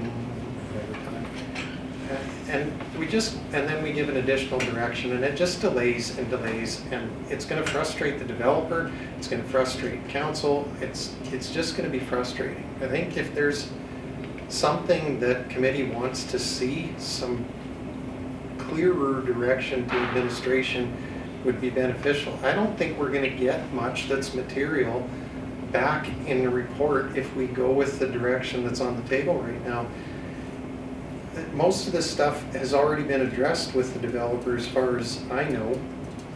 And I'll be honest with you, if we're taking the wording of this letter at its word, where it says we will not be able to afford to deal with anything off-site or related to Highway 16, that's a no-go for me right there. A developer who purchases a piece of property that large, knowing that there's going to be 120 residential housing units built on it, and doesn't consider that it's going to trigger some kind of an upgrade to the road structure, I think is fanciful at best. I think they should have knowledge that there would almost certainly be some kind of a road improvement that would need to get done, and it would be triggered by their development. So the fact that they state that we're not going to be able to afford to do anything with it should have been their deciding factor to say maybe we shouldn't look at this development. Councillor Magoon. Yeah, thank you, Mr. Chair. Yeah, in this case, I guess my question for administration, then it'll impact whether or not I can make an amendment. Administration, if the direction on the table passes, is it your understanding to go back, by will of council, is it your understanding to go back to the developer and have a conversation specific to the points that they've provided, and then return to council with what that would look like, you know, to the best of your ability at the time? Through the chair, but I won't answer your question directly, but my understanding really is, based on the different incentives they've identified, seeking some input from committee as well, if I'm on the right track. based on the information that they've provided on all the different points, really what we're looking at is going back and looking at trigger points. So, you know, if you build X amount of units, we will, you know, we can cost share X percentage of this infrastructure, and we can do this for the road, we can do this for the utilities, we can do this for the intersection, correct? That type of information of council, and here's our options, what we can look at doing for the different incentives. Sorry, if I may. Yeah. That's right. And I think if I may, CAO, here, sorry, I'm gonna jest a little bit, make sure our temperature is low. You know, in response to your not answering my question indirectly, and I will not answer your question indirectly, is I think that's the point of sitting down with the developer in the room to look at what some of those options for council to consider might be. Because again, as you know, as a non-developer and a non-administrator, I don't know what those best practices or best solutions might be. But I think really what council is going to do, and I'm, you know, my job over here is to try and sway my colleagues to voting in favor or against, blah, blah, blah. I'm trying to sell this as something that's doable for administration. So I'm trying to weigh whether or not I need to add an amendment to get my, you know, good colleague on side here to say that you have clear direction to go and sit down and talk with the developer and bring us back options. So I could, you know, indirectly. CEO. Yeah, through the chair, yeah, we can do that as long as council understands that what we come back with is going to be an estimate based on, it'll be a lot of estimates, right? It's going to be nothing specific. We don't know the routing of the infrastructure, so we will make guesses on how the infrastructure would be routed. We'll make assumptions of how they'll access their development. We'll make assumptions on those. Get it some of the way there, but it's not going to be specific. So as long as council's comfortable with the information we come back on those individual ones, not being specific and being based primarily off of our judgment, then we can proceed. Councilor McGoon, you had a follow-up? Yeah, just a response to that then. For myself, I'm comfortable with that. You know, I rely on the best judgment of administration's input based on the information they have at the time in a lot of situations. You know, and I think it'll be up to council, given that information, to decide what the next best steps are to pursue any potential incentivization or further work or collaboration based on that information. So, yeah, thank you. CEO. Thank you, Chair. Yeah, we can certainly bring it so we have an idea of what this is going to look like. But full transparency, at that time, likely what we would bring forward is a request for some additional dollars to go a step further in getting some detailed engineering work, because for $100,000, $150,000, we have we can narrow down our costs by possibly millions. So I think that'd be a worthy investment. So if we want to go that route, we can make that direction for that to the council today. We can just go ahead and get the detailed information. But once again, my caution to council is making agreements on what we are going to bring forward, because I know it's not going to be very specific, but if we want to know what our costs are and have clarity around what all of the commitments that we're looking to make, my suggestion is that should be based on good information, because we are talking about a huge amount of money here. Okay, thank you. Councilor Haas and then Councilor Chambers. So I'm not comfortable with a report coming back with guesses and assumptions, because those guesses and assumptions, I would never be able to make a decision with a guess and assumption with taxpayer money. If it was my money and I'm investing and I make guesses and assumptions, it's my money.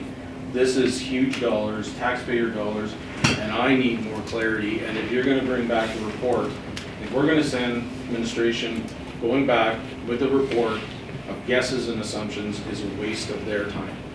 I'm sorry, but there is no way that I can make any logical decision based on guesses and assumptions. And the fact that then we have to base on, oh, but now we need to invest money to be more clear as to what it is, I'm not prepared to do that either.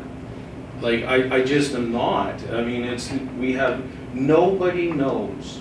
I wrote down here when I heard a lot of stuff, nobody does know the cost of anything, our side and their side. And we're asking them to assume, and we're asking us to assume, and that is just not good decision making, in my opinion. And so I'm really not comfortable at all having even the conversation that even if it is a hint of we're agreeing to it, is not comfortable with me.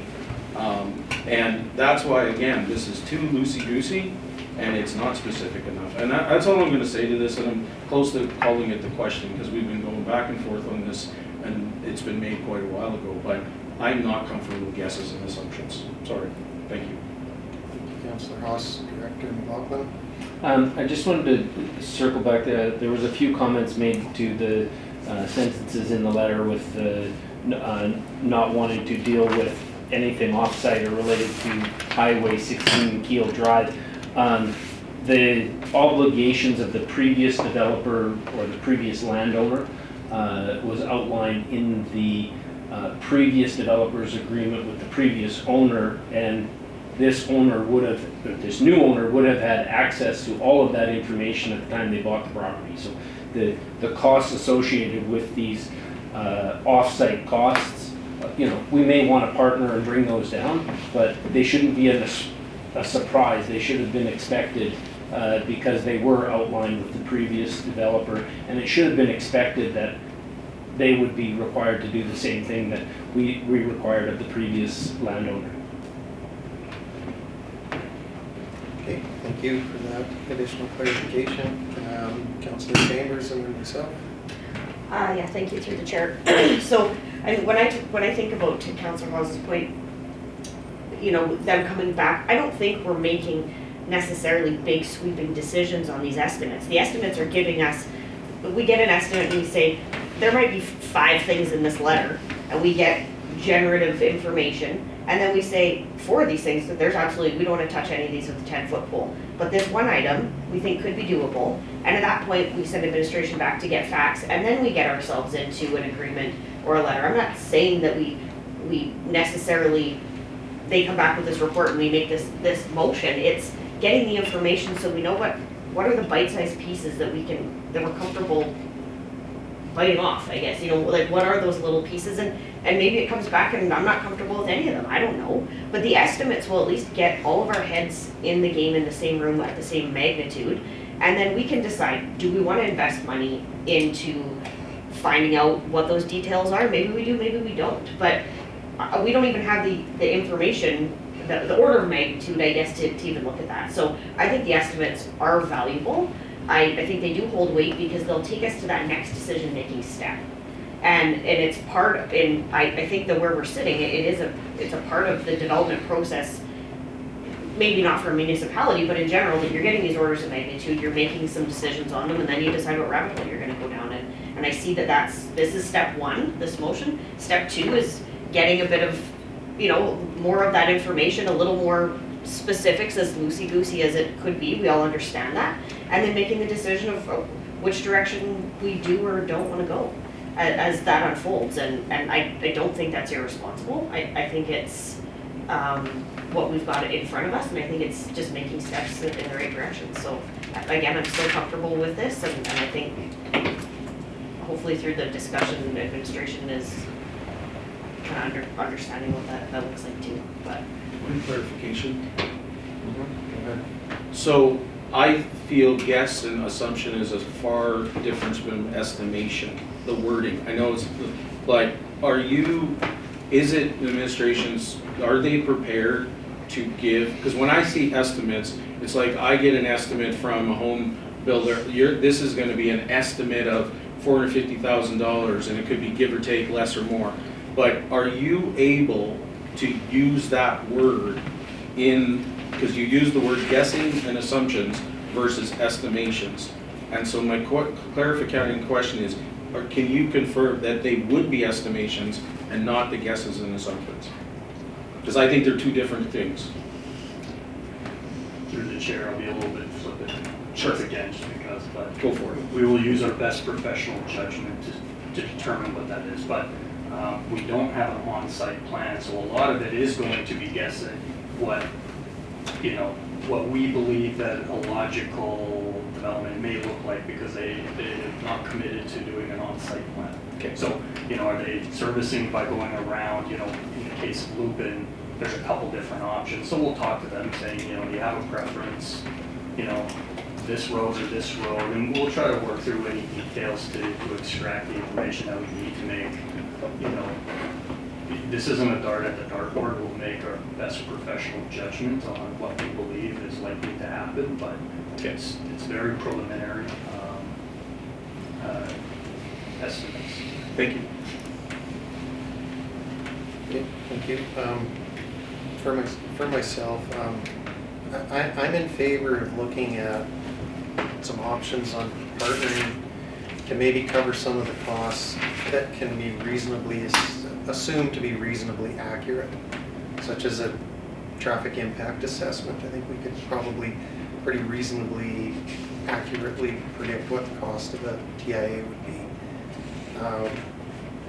Things like that, and things like the off-site, helping out with some of the off-site costs when it actually comes time to develop. I know there's no motion, there's no direction, there's no amendment, but I just wanted to put it out as fair warning to the rest of the committee. If there is a motion or a direction to direct administration to spend $100,000 or $150,000 on engineering and design studies that I believe are actually within the realm of the developer, and that's their responsibility to develop, I will not support that. That is something that is the developers to do that detailed design so that everybody has an understanding of what they want to do, including them. I won't support spending taxpayer dollars to do the legwork that a developer is generally expected to do. Thank you. We do not have anyone else in queue, so we'll put it out one more time. Are there any other comments or questions before we call the motion to question? Okay, if we can hear the motion again, please, or the direction request. That committee seek consensus to work with the developers on a plan for Lupin Way to assist the developer to getting the project done, including identifying triggers for the project and identifying any possible cost-sharing opportunities as soon as possible before the developer has to pay any significant fees. Okay, thank you very much. Committee, last call. Okay, seeing no one, all those in favor? And opposed? And that is carried 4-2 with Councillor Haas and Mayor Nissen in opposition. Councillor Haas? I just want to make a quick comment. I voted against this motion because I don't think it's not going to result in what we need to do. I again reiterate, I was not in favor of the wording of it. I still think we need to work with the developer, but I do not think the way it's worded is going to accomplish very much. And I just want to go on record as that, because I just don't think it's got enough teeth, honestly. So, thank you. Understood. Thank you, Councillor Haas. Committee, is there anything further on this matter? Okay. Councillor Haas? May I call it a 5-minute break? Point of privilege. Sure, just 1 second Yeah. though. To administration, I request to get council, photos of council with pink shirt day. We're getting nods. Okay, so we'll do a 5-minute recess and then reconvene. No, we won't reconvene. Where did you want to take pictures at? Oh, out in the foyer would be fine. Okay, so 5-minute recess and then meet in the foyer and then we'll come back and reconvene. Sounds good.